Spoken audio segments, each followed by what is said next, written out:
Jason, I just don't get it. I've given my patients all kinds of education. I've talked with them. I've given them reading materials, links to videos, and even sat down with their family members trying to get some help. Why are they so non-compliant with their care plan? Having compliance issues with your patients and just don't know what else to do about it? Let's talk about it.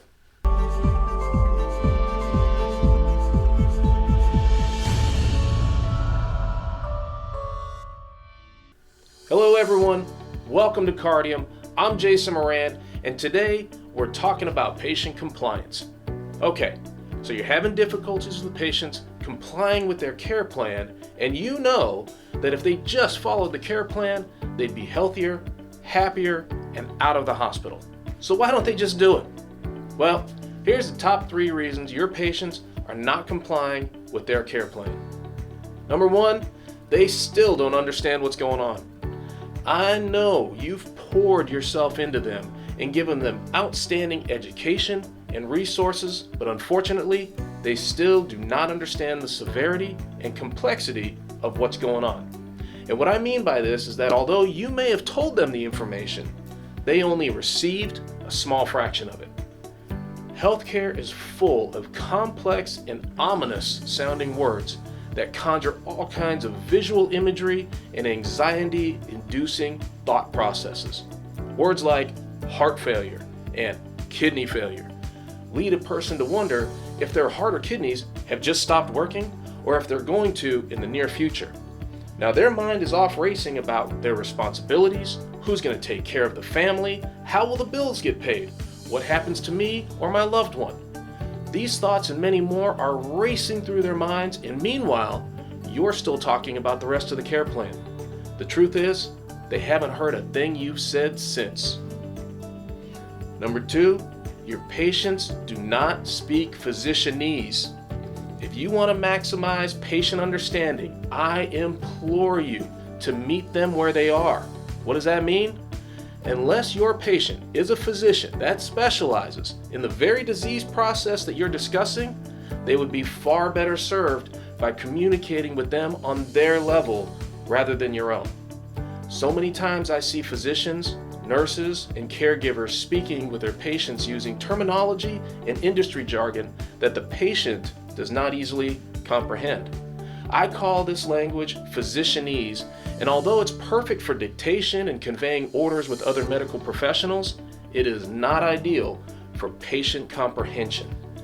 Meet your patients where they are by speaking in a manner that mirrors their own manner of speech. This doesn't mean you imitate their accent or are dumbing things down. It simply means using common wording and a little extra time to detail the description of what it is that you're saying. Instead of congestive heart failure, use wording like the heart has become less efficient at pumping blood. This gives an easily understandable description and leaves the patient open to receiving the following information. Number 3, strive for buy-in rather than compliance. No one likes to be told what to do, least of all when you're sick and already feeling like you're losing control of your own body. Care plans can often come across like mandates and infringements on personal space. Don't eat this, don't drink that, weigh yourself daily, keep a log, be here for this appointment, don't eat for 12 hours before. I know that as a medical provider, you have your patients' best interests at heart and you only want to be the very best for them and their families.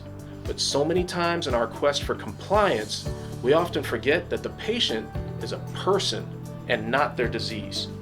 You see, what we're really trying to do is beat or minimize the disease itself, but so often we minimize the person in the process.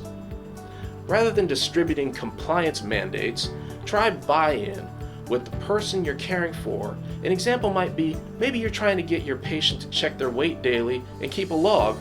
Rather than telling them to check their weight and keep a log of it, you could say, Mr. Johnson, we've talked about how your heart has become less efficient, and as a result, you may start to gain excess fluid in your legs and lungs. You probably won't feel this at first, but by the time you do feel it, you'll probably have already gained quite a bit of water weight. And it's a lot harder to manage once that's happened.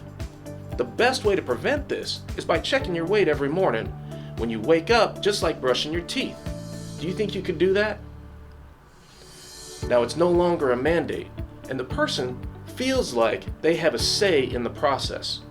In addition, we've related it to something they're already doing at the same time every day by associating it with brushing their teeth. Most people don't even think about this daily habit anymore, and by tying the two habits together, it makes the person feel that it's not really an inconvenience or a chore anymore.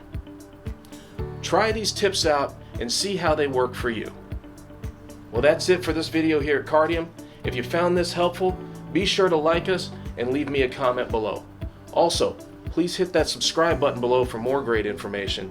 If you have any questions or want to see anything in future videos, let me know and I'll be happy to address it. Until next time, y'all take care of each other.